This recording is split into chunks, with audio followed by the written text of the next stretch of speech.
ಎಲ್ಲೋ ಈ ಕಡೆ ಗಿಲ್ಲಿ ನಾನು ಬಡವ ಅಂತ ಹೇಳ್ಕೊಂಡಿಲ್ಲ. ಹೇಳ್ಕೊಳ್ಳೋದು ಬೇಡ, ತೋರಿಸ್ಕೊಂಡಿದ್ದಾರೆ ತಾನೆ. ನಾನೊಂದು ಬರೀ ಬನ್ಯಾನ್ ಹಾಕೊಂಡು ಚಡ್ಡಿಲಿದ್ರೆ ನೀವೇನು ಶ್ರೀಮಂತ ಅಂತೀರಾ ನನ್ನನ್ನು?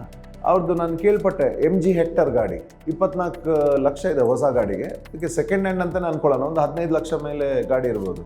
ಅದ್ರಲ್ಲಿ ಓಡಾಡ್ತಾರೆ. ಹೆಂಗೆ ಬಡವ ಓಡಾಡ್ತಾನೆ ಮ್ಯಾಮ್? ಹಾಗೆ ಬಡವ ಅಂದರೆ ಯಾರು?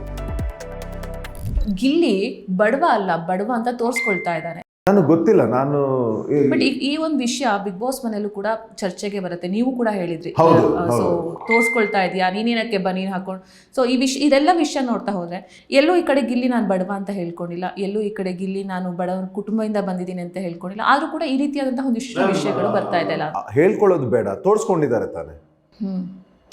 ಓಕೆ, ಅವ್ರ ಅಟೈರ್ ಅಲ್ಲಿ ಮತ್ತೆ ಅದೇನು action speaks more than words ಅಂತ ಹೇಳ್ತಾರೆ. Action speaks more than words. ನಾನು ಹೇಳ್ಕೊಳ್ಳಲ್ಲ.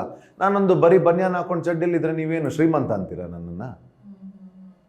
So what is trying to portray ಆ ವಿಚಾರ ಬಂದಾಗ ಅವ್ರದ್ದು ನಾನು ಕೇಳ್ಪಟ್ಟೆ MG ಹೆಕ್ಟರ್ ಗಾಡಿ 24 ಲಕ್ಷ ಇದೆ ಹೊಸ ಗಾಡಿಗೆ. ಅದಕ್ಕೆ ಸೆಕೆಂಡ್ ಹ್ಯಾಂಡ್ ಅಂತ ಅನ್ಕೊಳ್ಳೋಣ, ಒಂದು 15 ಲಕ್ಷ ಮೇಲೆ ಗಾಡಿ ಇರ್ಬೋದು. ಅದ್ರಲ್ಲಿ ಓಡಾಡ್ತಾರೆ. ಹೆಂಗೆ ಬಡವ ಓಡಾಡ್ತಾನೆ ಮ್ಯಾಮ್? ಹಾಗೆ ಬಡವ ಅಂದರೆ ಯಾರು?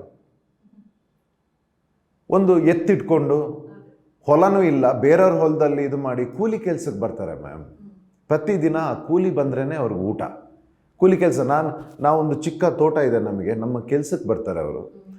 ಅವ್ರಿಗೊಂದು ಮನೆಗೂ ಕಷ್ಟ ಇದೆ. ಅವರು ಊರಿಂದ ಊರಿಗೆ ವಲಸೆ ಬರ್ತಾರೆ ಅವರು ಬದುಕು ಕಟ್ಕೊಳ್ಳೋಕ್ಕೆ. ಅವ್ರಿಗೆ ವಾರಕ್ಕೆ ಇವರು ಬಡವರು. ಮಕ್ಕಳನ್ನ ಎಜುಕೇಷನ್ ಕಳ್ಸೋಕ್ಕಾಗಲ್ಲ, ಮಕ್ಕಳನ್ನೂ ಮನೆ ಕೆಲಸಕ್ಕೆಲ್ಲ ಕಳಿಸ್ತಾ ಇರ್ತಾರೆ ಅವರು. ಇವರು ಬಡವರು. ಗಿಲ್ಲಿ ಅದ ಯಾವ ಸ್ಟೇಟ್ಮೆಂಟ್ ಯಾರಿಗೆ ಕೊಡ್ತಾ ಇದ್ದಾರೆ? MG ಹೆಕ್ಟರ್ ಗಾಡಿ ಇದರಲ್ಲಿ ಓಡಾಡ್ತಾರೆ, ಬಡವ ಅಂತಾರೆ. ಏನು ಮುಂಚೆ ಅವರ ತಂದೆ ಭಾಳ ಗೌರವ ಇದೆ, ಅವ್ರ ತಂದೆ ಕಷ್ಟಪಟ್ಟಿದ್ದಾರೆ ಅನಿಸುತ್ತೆ, ಅದನ್ನು ನಾನು ಒಪ್ಕೊಳ್ತೀನಿ. ಆಮೇಲೆ ಸುಮ್ಮನೆ ಕೆಲವು ಸ್ಟೇಟ್ಮೆಂಟ್ ಇಟ್ಕೊಂಡು ಅದನ್ನು ಯಾವುದಕ್ಕೂ ಟರ್ನ್ ಮಾಡೋದು ಬಹುಶಃ ನನ್ನ ಒಪ್ಪಿಗೆ ಕೂಡ ಇಲ್ಲ. ಅದನ್ನು ಸಿಂಪತಿ ಕಾರ್ಡ್ನ ಯೂಸ್ ಮಾಡಿಕೊಂಡು ಬಡವ್ರ ಮಕ್ಕಳು ನಾನು ಒಪ್ಪಲ್ಲ. ನಮ್ಮ ವ್ಯಕ್ತಿತ್ವ ಒಪ್ಪಲ್ಲ ಅದನ್ನು.